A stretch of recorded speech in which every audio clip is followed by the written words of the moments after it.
ओम श्री गणेशाय नमः। केतु ग्रह की प्रसन्नता के लिए पहनिए लहसुनिया।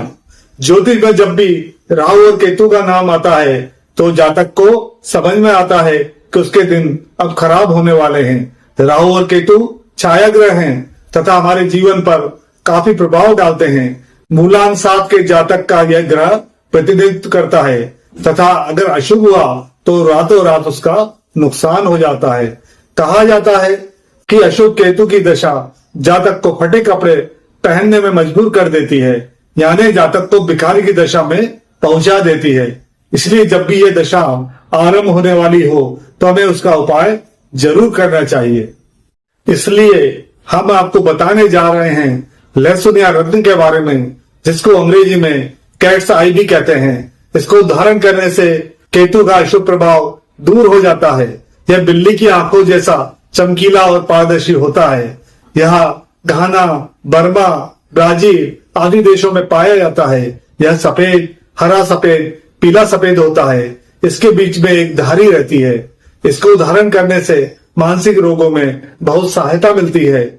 अनिष्ट केतु का प्रभाव, केतु के अशुभ होने से दाद, खाज आदि चर्म रोग, कुष्ठ रोग तथा पैरों का दर्द रहता है। इसकी उच्च राशि वृश्चिक अथवा धनु और नीच राशि वृषभ या मिथुन राशि है। केतु के 3 नक्षत्र हैं, अश्विनी, मघा और केतु ग्रह आपकी कुंडली में शुभ फल जब ही प्रदान करेगा जब गुरु आपकी कुंडली में शुभ हो। यह सूर्य और चंद्र का शत्रु ग्रह है।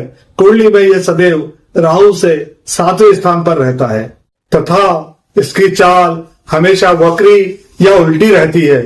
इसे अनेक रोगों की औषधियों में भी उपयोग किया जाता है। इसमें वात, पित्त और कफ को संतुलित करने की क्षमता होती है तथा यह बवासीर रोग में भी राहत पहुंचाता है। इसे धारण करने से संतान सुख और पारिवारिक सुख भी मिलता है।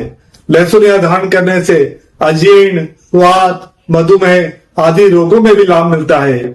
इसे कब धारण करना चाहिए यह अब मैं बताने जा रहा हूं। जब भी जातक की कुंडली में केतु की दशा या अंतरदशा चले तो इसे धारण करना चाहिए। यदि कुंडली के 12वें भाव में केतु बैठा हुआ हो तो जातक को लहसुन या धारण करना चाहिए। अगर जातक की कुंडली में केतु मंगल, शुक्र, गुरु के साथ किसी भी भाव में हो तो इसे धारण करना चाहिए। भूत, प्रेत, बाधा या मानसिक रोग को दूर करने के लिए भी इसे धारण करना शुभ रहता है। लग्न में, चतुर्थ स्थान में, सप्तम में अगर केतु हो तो लहसुनिया अवश्य धारण करना चाहिए। लहसुनिया को धारण करने की विधि, लहसुनिया धारण करने से पहले हमें यह ध्यान रखना चाहिए कि कम से कम 4 रत्ती का उसका वजन हो। उससे कम वजन का लहसुनिया आपको लाभ नहीं देगा।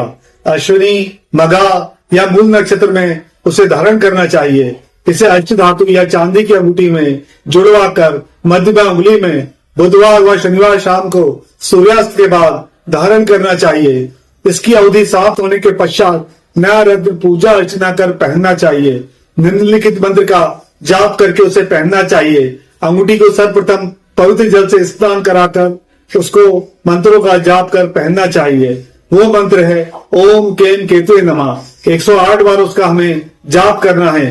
केतु ग्रह की प्रसन्नता है तो निम्नलिखित वस्तुएं ब्राह्मणों को दान में दी जाना चाहिए, जैसे काला कंबल, काला तिल, किताब, कस्तूरी, नीले रंग का पुष्प इत्यादि। जय मां ताप्ती।